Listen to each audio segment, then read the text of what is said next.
अस्सलाम वालेकुम जी। अच्छा जी, तीसरी बार फिर एक दफ़ा आपको अप्लाई करने का तरीका बताऊँगा। उसका रीज़न ये है कि अभी भी कुछ दोस्त कह रहे हैं कि हमें मतलब पता नहीं चल रहा कैसे अप्लाई करना है। हालाँकि मैंने बड़ी तफ़सील के साथ वीडियोज़ बनाई हैं। आपसे मैंने रिक्वेस्ट की थी कि सब दोस्तों के साथ शेयर कर दें। चलें जिसका भी भला हो जाए। ऐसा नहीं होता कि सब ने कोरिया ही आ जाना, लेकिन जो भी आ जाएगा उसका मतलब ये है कि पूरा ख़ानदान पीछे उसकी कफ़ालत करेगा।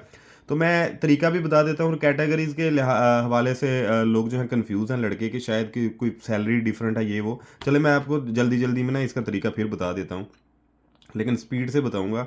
उसका रीज़न ये है कि फिर लंबी वीडियो हो जाती है तो फिर लड़के बोर भी हो जाते हैं।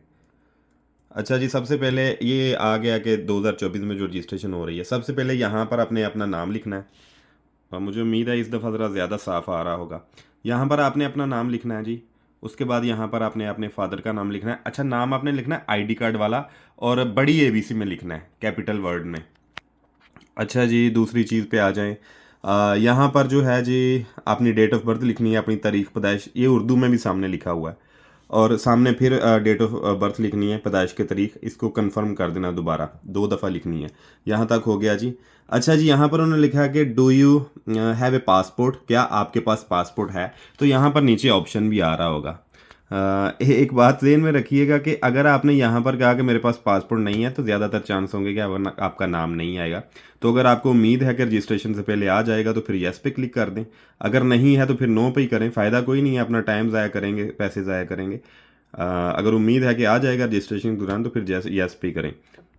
उसके बाद यहाँ पर आपने अपना आईडी कार्ड नंबर लिखना है, शनाख्ती कार्ड नंबर ये लिखा हुआ है, CNIC नंबर। यहाँ पर री इंटर CNIC नंबर, शनाख्ती कार्ड। अच्छा, ये जो मैं बता रहा हूँ ये कोरिया के लिए जो लकी ड्रा हो रहा है ना, रजिस्ट्रेशन हो रही है वर्क परमिट के लिए, उसका तरीकाकार है क्योंकि नए लड़के भी ऐड होते हैं ना। अच्छा जी, यहाँ तक हो गया जी। यहाँ पर आपने अपना आईडी कार्ड दे देना है। अच्छा जी, दूसरी तरफ आगे आगे जी। अ, उम्मीद या नौकरी या किस्म, मतलब कि टाइप ऑफ होप जॉब है, मतलब ये एक नई वर्ड इन्होंने उर्दू इजाद की है ट्रांसलेशन में। तो आपने कैटेगरी सेलेक्ट करनी।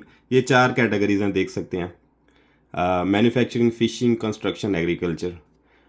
तो मैन्युफैक्चरिंग जो है नॉर्मल जो कंपनी वर्क है, फिशिंग आपको पता है फिशरी का काम है, कंस्ट्रक्शन कंस्ट्रक्शन जो बिल्डिंग्स का काम है, बड़ी बड़ी कंस्ट्रक्शन, और एग्रीकल्चर ज़राअत का काम है। जो आपका एक्सपीरियंस है वो कर लें। अगर नीचे वाली 3 कैटेगरीज में आपका एक्सपीरियंस है तो वो भी कर सकते हैं, कोई ऐसा इशू नहीं है, वरना मैन्युफैक्चरिंग तो है ही फिर।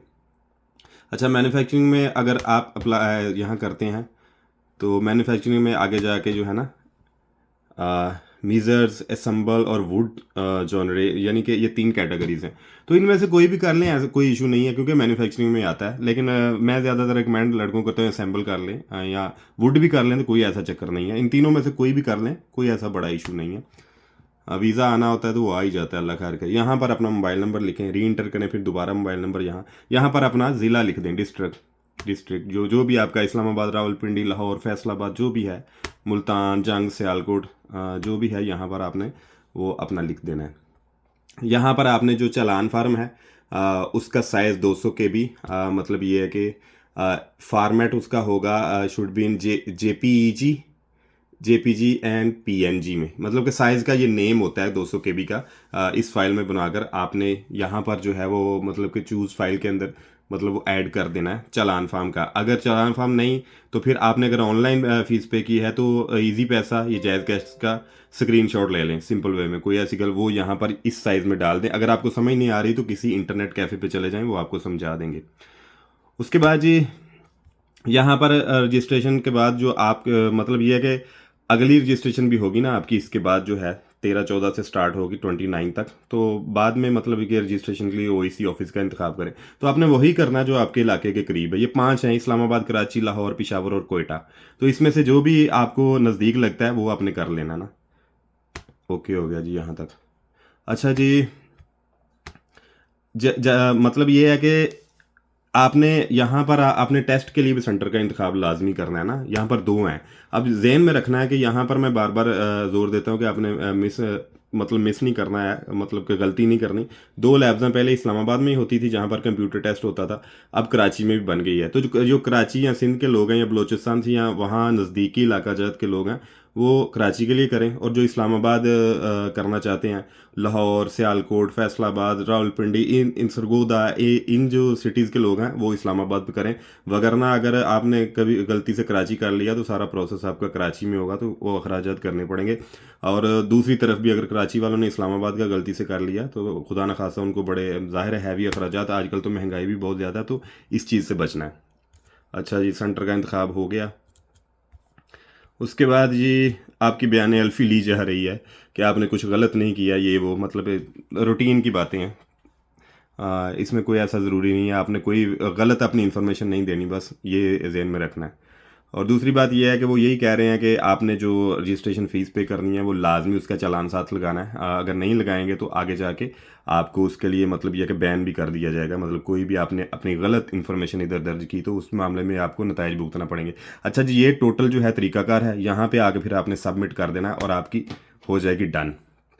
तो दूसरी कैटेगरी की बात कर रहे हैं कि शायद सैलरी डिफरेंट होगा। सैलरी जो होती है कोरिया में वो सेम ही होती है।